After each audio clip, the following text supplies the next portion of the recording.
നമസ്കാരം. KS മെൻറ്ററിലെ മറ്റൊരു വീഡിയോയിലേക്ക് എല്ലാവർക്കും സ്വാഗതം. അപ്പോൾ നമ്മുടെ സെക്രട്ടേറിയറ്റ് അസിസ്റ്റൻ്റ് പ്രിലിംസ് റിസൾട്ട് വന്നിട്ട് 49,000 ഉദ്യോഗാർത്ഥികളാണ് ഇനി മെയിൻസ് എഴുതാൻ വേണ്ടിയിട്ട് പോകുന്നത് അല്ലേ.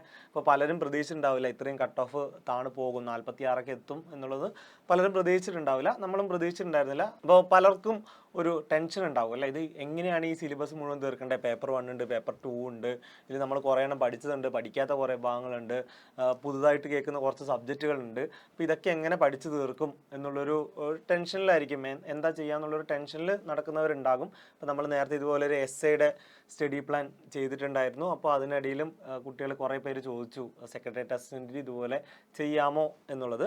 അപ്പോൾ ഞാൻ ഇന്ന് വന്നിരിക്കുന്നത് നിങ്ങളുടെ അടുത്തേക്ക് സെക്രട്ടേറിയറ്റ് അസിസ്റ്റൻ്റ് ഒരു 55 ഡേ സ്റ്റഡി പ്ലാനുമായിട്ടാണ്. അപ്പോൾ ഇനി വരുന്ന ഒരു 55 ദിവസം നിങ്ങൾക്ക് എങ്ങനെ പഠിക്കാം എന്നുള്ളതാണ് നമ്മൾ ഇന്നത്തെ വീഡിയോയിലൂടെ നോക്കാൻ വേണ്ടി പോകുന്നത്. അപ്പോൾ നമുക്ക് നോക്കാം എന്തൊക്കെയാണ് നമ്മൾ ചെയ്യേണ്ടതെന്നുള്ളത്. അപ്പോൾ നിങ്ങൾക്കറിയാം നമ്മുടെ എക്സാം നടക്കുന്നത് പേപ്പർ 1ഉം പേപ്പർ 2ഉം ആയിട്ടാണ്, 2 പേപ്പറായിട്ടാണ് നടക്കുന്നത്. LSGS ഒക്കെ നടന്ന പോലെ. അപ്പോൾ അതിൻ്റെ കൂട്ടത്തിൽ LSGSൻ്റെ റിസൾട്ട് കഴിഞ്ഞ ദിവസങ്ങളിൽ വന്നിട്ടുണ്ടായിരുന്നു അല്ലേ. അപ്പോൾ നമ്മുടെ KS മെൻറ്ററിലെ 90-ലധികം സ്റ്റുഡൻസ് ഇവിടെ പഠിച്ചവരായിട്ട് റാങ്ക് ലിസ്റ്റിൽ ഇടം നേടിയിട്ടുണ്ട്.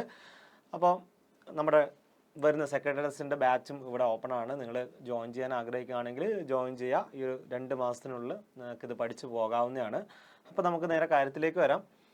പേപ്പർ 1, പേപ്പർ 2 എന്നുള്ള രീതിയിലാണ് എക്സാം നടക്കുന്നത്. അറിയാം 100 മാർക്കിന് 200 മാർക്കിനാണ് ടോട്ടൽ എക്സാം നടക്കുന്നത്. അപ്പോൾ പേപ്പർ 1 നമ്മൾ പൊതുവെ പഠിച്ചിരിക്കുന്ന ജനറൽ സബ്ജക്റ്റുകളൊക്കെ തന്നെയാണ്. ഹിസ്റ്ററി, ജോഗ്രഫി, എക്കണോമി വരുന്നുണ്ട്, അതുപോലെ ഫിസിക്സ്, കെമിസ്ട്രി ഒക്കെ വരുന്നുണ്ട്.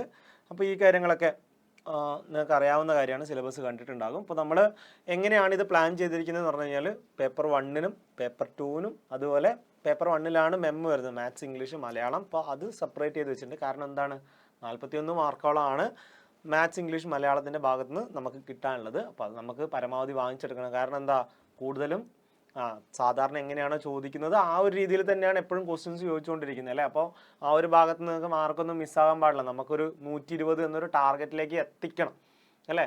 നമുക്ക് നല്ലൊരു റാങ്കിന് വേണ്ടിയിട്ട് 120 എന്നൊരു ടാർഗറ്റിലേക്ക് നമുക്ക് എത്തണം. അപ്പോൾ അതിൽ ഒരു 41 മാർക്കിൽ ഏകദേശം ഒരു 30 മാർക്കെങ്കിലും നമുക്ക് വാങ്ങിക്കാൻ വേണ്ടിയിട്ട് പറ്റണം. മാത്സ്, ഇംഗ്ലീഷ്, മലയാളത്തിൻ്റെ ഭാഗത്ത് നിന്ന് മാത്രം. ഞാൻ മിനിമം കാര്യമാണ് പറഞ്ഞത്, മിനിമം 30 നമുക്ക് വാങ്ങിക്കണം. അപ്പോൾ നമ്മൾ അവിടെയും കുറച്ച് ഫോക്കസ് കൊടുക്കുന്നുണ്ട്. അതുപോലെ തന്നെ പഠിക്കുന്നവർ ഒരു കാര്യം ശ്രദ്ധിക്കുക, നിങ്ങൾ എന്ത് ചെയ്യുക, കൃത്യമായിട്ട് ഈ ഒരു സമയം യൂട്ടിലൈസ് ചെയ്യാൻ വേണ്ടിയിട്ട് ശ്രമിക്കുക. പരമാവധി സമയം സ്പെൻഡ് ചെയ്തിട്ട് തന്നെ പഠിക്കാൻ വേണ്ടിയിട്ട് ശ്രമിക്കുക. അപ്പോൾ നിങ്ങൾക്ക് ഇവിടെ കാണാൻ വേണ്ടിയിട്ട് പറ്റും. ഇതിൻ്റെ PDF ഓൾറെഡി ടെലഗ്രാമിൽ നമ്മൾ അപ്ലോഡ് ചെയ്തിട്ടുണ്ട്. അപ്പോൾ നിങ്ങൾ അതും കൂടി ഒന്ന് എടുത്ത് നോക്കുക. അപ്പോൾ ഇതാണ് നമ്മൾ ആദ്യം ഹിസ്റ്ററീൻ്റെ ഭാഗത്ത് നിന്ന് തുടങ്ങുകയാണ്. ആദ്യത്തെ വീക്കിൽ നമുക്ക് ഹിസ്റ്ററിയൊക്കെ കംപ്ലീറ്റ് ചെയ്യാൻ വേണ്ടി പറ്റും. അതുപോലെ തന്നെ നമ്മൾ പേപ്പർ 2ൽ തുടങ്ങുന്നത് മൊഡ്യൂൾ 3 വെച്ചിട്ടാണ്. ഓൾറെഡി നിങ്ങൾക്കറിയാം പൊളിറ്റിയിൽ 20 മാർക്കിൻ്റെ ക്വസ്റ്റ്യൻസ് ആണ് വരുന്നത് 2 മൊഡ്യൂളിലായിട്ട്. അപ്പോൾ അത് നന്നായിട്ട് പഠിക്കേണ്ടതായിട്ടുണ്ട്.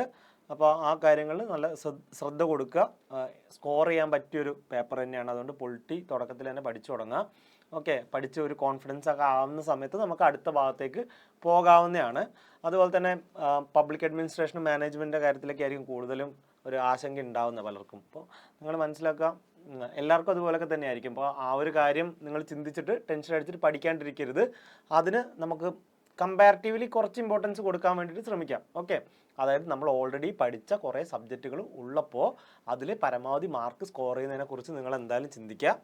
എന്ന് വെച്ച് പബാർഡും മാനേജ്മെൻറ്റും ഒഴിവാക്കണം എന്നല്ല ഞാൻ പറയുന്നത്, അതൊന്ന് മനസ്സിൽ വെക്കുക എന്നുള്ളതാണ് പറയുന്നത്. ഓക്കെ, അതുപോലെ തന്നെ മലയാളവും ഇംഗ്ലീഷും മാത്സും ഓരോരോ ടോപ്പിക്കായിട്ട് ഓരോ ദിവസങ്ങളിൽ പഠിച്ച് പോകാൻ വേണ്ടിയിട്ട് നോക്കുക.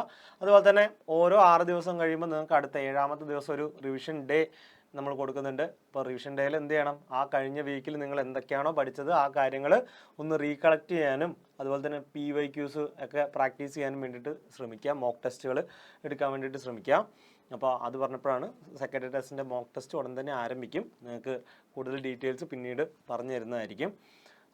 അപ്പോൾ അതുപോലെ തന്നെ അടുത്ത വീക്കിലേക്കാണെങ്കിൽ ജോഗ്രഫി നമുക്ക് തീർക്കാനുണ്ട്.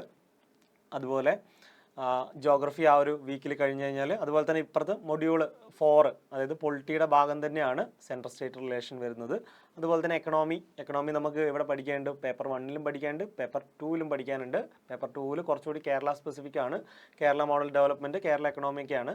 ഓക്കെ, പേപ്പർ 1ലുള്ളതാണെങ്കിൽ നമ്മൾ ഓൾറെഡി പഠിച്ചിട്ടുണ്ട്, ജനറൽ ആയിട്ടുള്ള എക്കണോമി ഭാഗങ്ങളാണ്. അപ്പോൾ ആ കാര്യങ്ങളൊന്ന് നോക്കി പോവുക. അപ്പോൾ നമുക്ക് നോക്കുന്ന സമയത്ത് ഏകദേശം എല്ലാ ഭാഗങ്ങളും നമുക്ക് ഈ ഒരു പ്ലാൻ വെച്ചിട്ട് കവർ ചെയ്യാൻ വേണ്ടി പറ്റും. നിങ്ങൾ ശ്രദ്ധിക്കേണ്ട കാര്യം ഇത്രയേ ഉള്ളൂ, നിങ്ങൾ പരമാവധി ടൈം സ്പെൻഡ് ചെയ്യാൻ വേണ്ടിയിട്ട് ശ്രമിക്കുക ഇവിടെ. ഓക്കെ, ഇപ്പം നിങ്ങൾ ജോലിക്ക് പോകുന്നവരാണെങ്കിൽ ലീവ് എടുത്തിരുന്ന് പഠിക്കാൻ പറ്റുവാണെങ്കിൽ അങ്ങനെ ഒരു ശ്രമം നടത്തുക. ഇനി ഒട്ടും പറ്റുന്നില്ല, ജോലിക്ക് പോയ നിർബന്ധമാണ്, പോകേണ്ടത് നിർബന്ധമാണെങ്കിൽ നിങ്ങൾ എന്ത് ചെയ്യുക, ആ ഒരു ടൈം പരമാവധി മാനേജ് ചെയ്യാൻ വേണ്ടിയിട്ട് ശ്രമിക്കുക. ഓക്കെ, അനാവശ്യ കാര്യങ്ങളൊന്നും സമയം ചിലവഴിക്കാതെ ഒന്ന് പഠിച്ചിട്ട് സെറ്റായിട്ട് പോകാൻ നോക്കുക. കാരണം ഇപ്രാവശ്യത്തെ ലിസ്റ്റിൽ നമുക്ക് എന്തായാലും കയറണം, റാങ്കിൽ മുൻപന്തിയിൽ നിങ്ങൾ ഉണ്ടായിരിക്കണം. അപ്പോൾ ഇത്രയും പറഞ്ഞുകൊണ്ട് ഞാൻ നിർത്തുകയാണ്. ഈ സ്റ്റഡി പ്ലാൻ നിങ്ങൾക്ക് ഉപകാരപ്പെട്ടു എന്ന് തോന്നുകയാണെങ്കിൽ ഒന്ന് കമൻ്റ് ഇടണേ. താങ്ക്